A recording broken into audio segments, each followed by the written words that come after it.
Hi అండి, అందరికీ మూడవ శ్రావణ శుక్రవారం శుభాకాంక్షలు. మా ఏరాలు, మా అత్తమ్మ, మా వదిన, ఇంకా మా పక్కన అక్క వరలక్ష్మి వ్రత పూజ చేసుకుంటుంటే వాయనానికి పిలిచారు.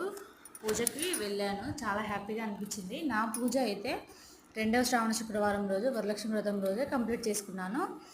మనం చేసే పూజలు ఎంత రిస్క్ అయినా కూడా చాలా హ్యాపీగా అనిపిస్తుంది కదా. అమ్మవారి శక్తి ఏదో మనల్ని ముందుండి నడిపించినట్టు అనిపిస్తుంది. పూజ అంటే ఒక 4 days ముందు నుండే ప్రిపేర్ చేసుకుంటాము, ఏమేమి చేయాలి, ఏం కావాలని. అందరూ చాలా బాగా డెకరేట్ చేశారు. చాలా బాగా వాయనాలు ఇవ్వడం కానీ, ప్రసాదాలు చాలా బాగా చేశారు. చాలా హ్యాపీగా అనిపించింది. మరి మీరు కూడా వరలక్ష్మి వ్రతం వ్రతాలు చేస్తున్నారా? ఖచ్చితంగా కామెంట్ చేయండి. అందరికీ మళ్ళీ వరలక్ష్మి వ్రత శుభాకాంక్షలు. బాయ్.